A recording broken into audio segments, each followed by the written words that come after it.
Attitude of gratitude, शुक्राना और आभार का फल। एक पक्षी था जो रेगिस्तान में रहता था, बहुत बीमार, कोई पंख नहीं, खाने पीने के लिए कुछ नहीं, रहने के लिए कोई आश्रय नहीं था। एक दिन एक देवदूत उधर से गुजर रहा था। उस बीमार और दुहखी पक्षी ने देवदूत को रोका और पूछा, तुम कहां जा रहे हो? उसने उत्तर दिया, मैं स्वर्ग जा रहा हूं। बीमार पक्षी ने कहा, कृपया मेरे लिए पता करें, मेरी पीड़ा कब तक समाप्त होगी? देवदूत ने कहा, निश्चित ही मैं इसका पता करूंगा। देवदूत ने इतना कहकर बीमार पक्षी से विदा ली। देवदूत स्वर्ग पहुंचा और बीमार पक्षी का संदेश दिया।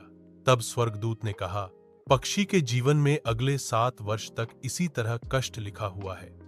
उसे ऐसे ही 7 वर्ष तक कष्ट भोगना पड़ेगा, तब तक उसके जीवन में कोई खुशी नहीं है। देवदूत ने कहा, जब बीमार पक्षी यह सुनेगा तो वह निराश हो जाएगा।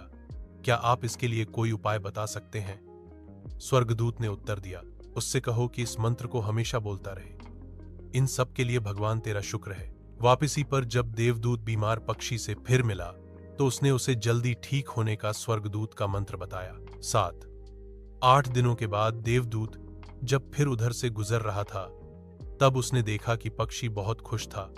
उसके शरीर पर पंख उगाए थे। उस रेगिस्तानी इलाके में एक छोटा सा पौधा लगा हुआ था। वहां पानी का एक छोटा सा तालाब भी बना हुआ था। चिड़िया खुश होकर नाच रही थी। देवदूत चकित था। स्वर्गदूत ने कहा था कि अगले 7 वर्षों तक पक्षी के लिए कोई खुशी नहीं होगी।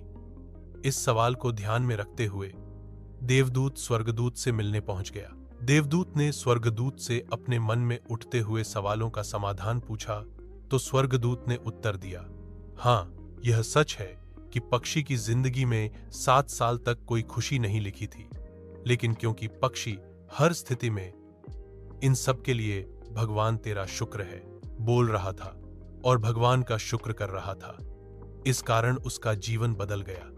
जब पक्षी गर्म रेत पर गिर गया तो उसने कहा, इन सब के लिए भगवान तेरा शुक्र है। जब यह उड़ नहीं सकता था तो उसने कहा, इन सब के लिए भगवान तेरा शुक्र है। जब उसे प्यास लगी और आसपास पानी नहीं था तो उसने कहा, इन सब के लिए भगवान तेरा शुक्र है। जो भी स्थिति हो, पक्षी दोहराता रहा, इन सब के लिए भगवान तेरा शुक्र है। और इसलिए 7 साल 7 दिनों में समाप्त हो गए। जब मैंने यह कहानी सुनी तो मैंने अपने जीवन को महसूस करने, सोचने, करने और देखने के तरीके में एक जबरदस्त बदलाव महसूस किया। मैंने अपने जीवन में इसको अपना लिया। इन सब के लिए भगवान तेरा शुक्र है। इसने मुझे मेरे विचार को, मेरे जीवन को परिवर्तन करने में मदद की, जो पहले से मेरे पास नहीं था।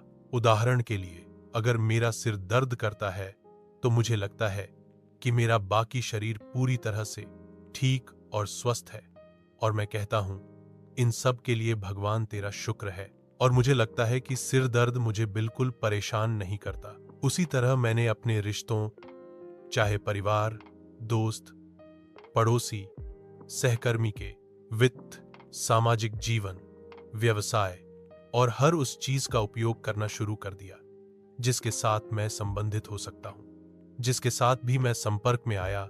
मैंने इस कहानी को सबके साथ साझा किया और इस कहानी से उनके व्यवहार में भी एक बड़ा बदलाव आया। इस भगवान के शुक्राने का मेरे जीवन पर वास्तव में गहरा प्रभाव पड़ा।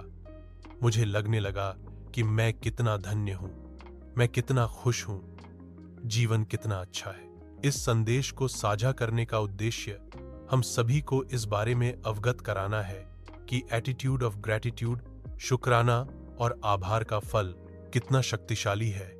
यह मंत्र हमारे जीवन को नया रूप दे सकता है।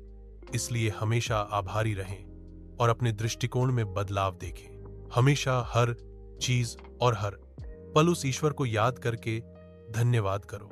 फिर देखो, एक जबरदस्त चमत्कार होगा आपके भी जीवन में।